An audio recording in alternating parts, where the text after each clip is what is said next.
जब भी देश के स्वतंत्रता की बात आती है तो गांधी जी का नाम सबसे पहले हमारे जहन में आता है। 1857 की क्रांति के बाद स्वतंत्रता के हमारे लंबे संघर्ष में गांधी जी के आगमन से एक नया बदलाव आ गया। गांधी जी ने अहिंसा के मार्ग पर चलते हुए देश की स्वतंत्रता में अभूतपूर्व योगदान दिया। देश में फैले सांप्रदायिकता पर वो निराश थे और लोगों से अपील किए कि स्वतंत्रता प्राप्ति के लिए हमें एकजुट होना पड़ेगा। देश की आज़ादी में गांधी जी एक महान नायक रहे। गांधी जी का वास्तविक नाम मोहनदास करमचंद गांधी है। 2 अक्टूबर 1869 को गांधी जी का जन्म गुजरात के पोरबंदर जिले में हुआ था। इस दिन को विश्व अहिंसा दिवस एवं गांधी जयंती के नाम से जानते हैं। इनके पिताजी करमचंद गांधी एक दीवान थे। इनकी माताजी पुतलीबाई का धर्म के प्रति काफी झुकाव था। इनका विवाह केवल 13 वर्ष की आयु में ही कस्तूरबा गांधी से कर दिया गया था। इन्होंने अपने कानून की पढ़ाई लंदन से पूरा किया। बापू ने जीवन के 3 सिद्धांत बताए हैं: सत्य, अहिंसा, ब्रह्मचर्य।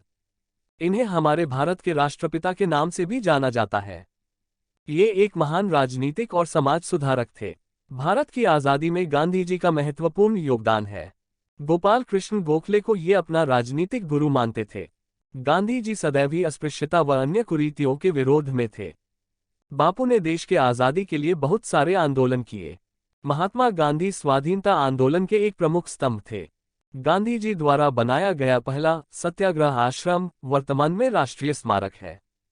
गांधी जी ने लोगों की सेवा के लिए अपना पहला आश्रम साबरमती नदी के तट पर बनाया। भारत की आज़ादी की ओर गांधी जी का सबसे पहला चंपारण आंदोलन था।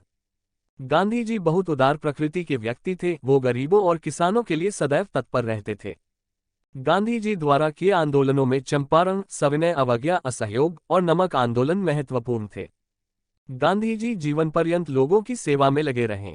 लंदन से वकालत करने के बावजूद उन्होंने विदेश में आराम की जिंदगी न चुनकर अफ्रीका में भारतीयों के लिए लड़े। उसके बाद वो भारत की स्थिति को देखकर वापस लौट आए। गांधी जी ने कभी अहिंसा का मार्ग नहीं छोड़ा और लोगों से भी हिंसा त्यागने की अपील करते थे। गांधी जी सच्चे देशभक्त थे। उन्होंने देश की स्वतंत्रता में भी योगदान दिया और समाज में फैली कई कुप्रथाओं को भी समाप्त कराया। अंततः गांधी जी के ही एक शिष्य नाथूराम गोसे द्वारा उनका हत्या कर दिया गया।